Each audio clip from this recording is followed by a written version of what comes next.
Hi, I'm Lisa Von Drasek of the Children's Literature Research Collections of the University of Minnesota, Archives and Special Collections. And today, to talk about a group of books that are beloved by many and all from coast to coast is Jan Fransen, and I am the service lead for Researcher Information and Discovery Systems at the University of Minnesota Libraries. And you chose this grouping of books. Why? Well, I was thinking about books that have a community around them, books where you talk to somebody else about it and you find out that they love them too, and you didn't know there were so many people out there. And in particular, this is one where there's an active group, a society for these books, and also a Facebook group. So the first book in the series is Betsy-Tacy, and this is actually a copy of the original one that I read, or that my mother read to me when I was little.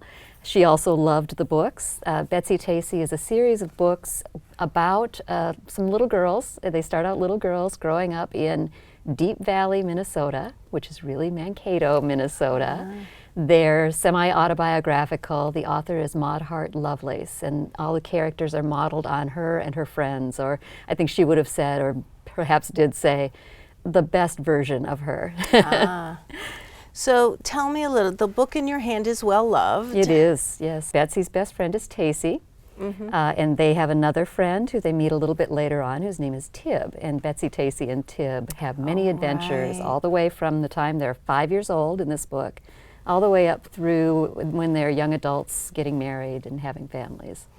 And so you have this well-loved book in your hand, and I wanted to ask you, could you just read a little bit from Sure, that? and actually there's a very appropriate section. We happen to be filming this the day after Betsy's birthday, which is April 25th. And the first time Betsy and Tacey meet, Tacey moves in across the street, and she's a very, very shy girl. Betsy is not shy, but Betsy has basically frightened her and doesn't realize it. And Betsy comes home and says she doesn't know what that girl's name is. I don't like her. I'm mad at her, said Betsy. It was all she could do to not cry. That was as near as Betsy and Tacey ever came to a quarrel. And of course it didn't count, for they weren't friends yet.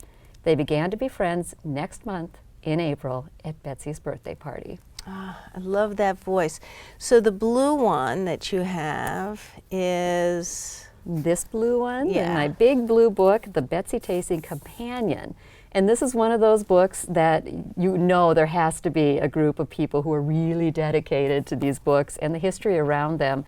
It walks through all the books. It has lots of pictures of the real places that things in the book are based upon. So it annotates parts of the book. It does, yeah.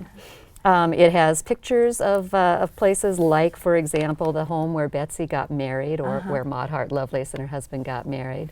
There are maps. You can go through Mankato or go through Minneapolis. Actually, the later books, there's quite a bit happening in Minneapolis, and go visit sites or find out whatever happened to the real versions of the characters in the book. And when you were exploring the community of fans of Betsy and Tacey, what surprised you? Oh, how many there were, and the range of ages.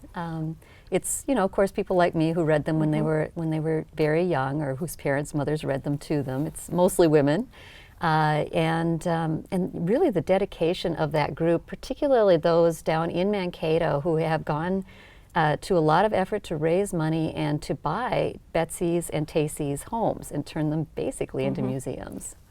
So you can go visit Mankato. You You can walk up Hill Street. Yes. You can sit on the bench where the two little girls enjoyed their... Where they ate their Sunday suppers, yes. There you go.